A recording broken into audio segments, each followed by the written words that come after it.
Senhor meu Deus, creio firmemente que estás aqui, que me vês, que me ouves. Adoro-te com profunda reverência.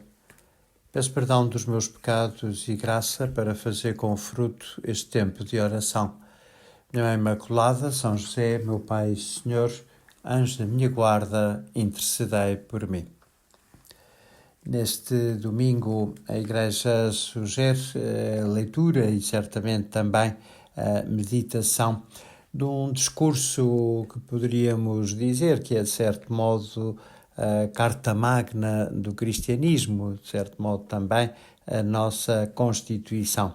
Porque é um discurso categórico em que Nosso Senhor enuncia, até com relativa solenidade, um conjunto de princípios que hão de ser princípios que marcam a nossa vida enquanto cristãos.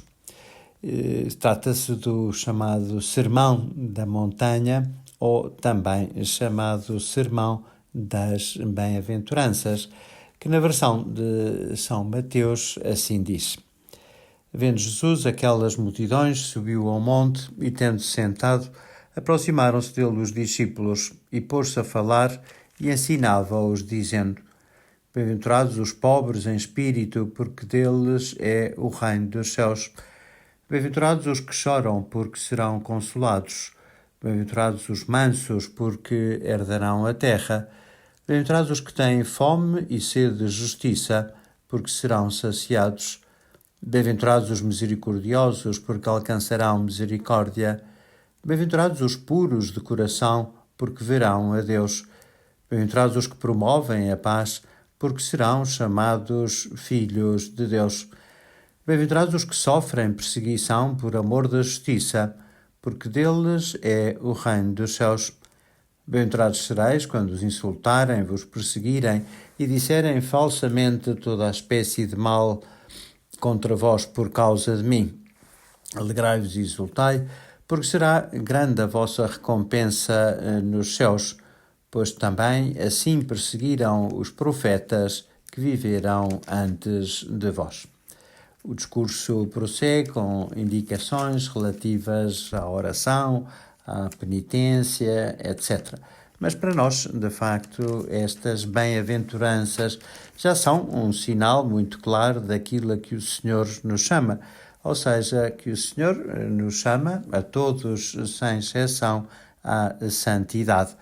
De facto, este princípio que o Concílio Vaticano II recordou, e antes do concílio, muitos outros, nomeadamente São José Maria, também o tinha já pregado desde 1928, e antes dele outros santos, como São Francisco de Sales, até o nosso Padre António Vieira fala do chamamento universal à santidade. Mas, de facto, sabemos que esta santidade a que Deus nos chama e que, portanto, a todos é acessível, é uma santidade, sobretudo, pela prática das virtudes. Ou seja, devemos viver todas as virtudes cristãs em grau heroico. E daí que Nosso Senhor exalta a pobreza, daí que Nosso Senhor exalta a mansidão, a humildade, a fome e sede de justiça, a misericórdia, a pureza de coração, a promoção da paz e também o sofrimento quando se trata de um sofrimento injusto e que é proporcionado àqueles que seguem a Cristo e por razão da sua fé.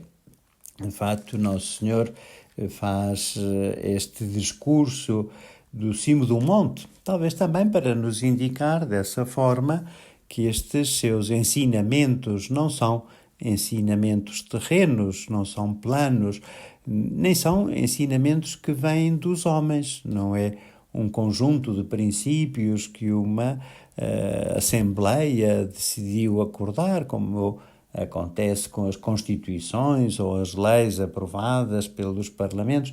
Não, aqui trata-se de um ensinamento de algo sobrenatural, de algo que vem de cima, por isso Nosso Senhor está no cimo do monte.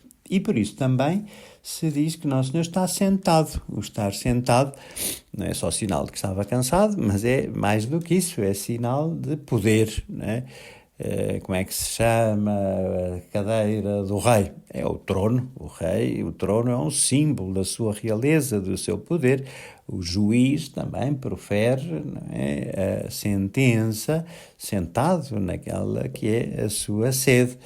O professor, que é o mais importante em cada matéria, é o professor da cadeira, o professor catedrático, é aquele que tem especial autoridade sobre aquele assunto. E assim também Nosso Senhor manifesta-se catedrático, tendo sentado, não é? A partir desse seu lugar, desse seu posto, que o Senhor ensina as multidões. E bom, também temos em conta que nós, em relação à fé, somos discípulos, ou seja, Ele é o mestre que ensina, nós os discípulos que aprendemos. Portanto, não estamos aqui para discutir, ou para pôr em causa, ou para retirar coisas, ou acrescentar outras. Não, nós estamos aqui para aprender. Somos cristãos, somos discípulos, temos que ter essa atitude, aceitar o mestre, aceitar os seus ensinamentos, não apenas aqueles que ele nos transmite diretamente, como esta passagem do Evangelho segundo São Mateus, mas também aqueles que ele transmite através da sua Igreja. Porque através da Igreja é também Cristo quem nos fala, é também Cristo quem nos ensina. Vemos que estas bem-aventuranças certamente não incluem tudo aquilo que os cristãos devem viver, mas sim alguns dos princípios fundamentais da nossa fé. E é muito interessante que a primeira palavra seja sempre a mesma, bem-aventurados, um pouco como quer dizer que a nossa vida é uma aventura, é uma boa aventura. Será tanto melhor essa aventura quanto mais e melhor nós formos fiéis a Nosso Senhor. Se de facto assim acontecer, ainda que sejamos pobres, ainda que tenhamos que chorar, ainda que passemos fome e sede, e ainda que sejamos perseguidos, seremos muito felizes, se não nesta vida, pelo menos na vida eterna. Há mais bem-aventuranças, para além destas que aqui estão, basta recordar aquela que Nosso Senhor disse a Tomé: tu a ouviste e acreditaste. Bem-aventurados aqueles que, sem verem, acreditam. E também há uma outra bem-aventurança, essa de facto não vem no Evangelho, mas que um autor norte-americano propunha, certamente com muita graça. Ele dizia que no Sermão da Montanha faltava esta bem-aventurança que ele enunciava nestes termos. Bem-aventurado aquele que, não tendo nada para dizer, o não explica com muitas palavras.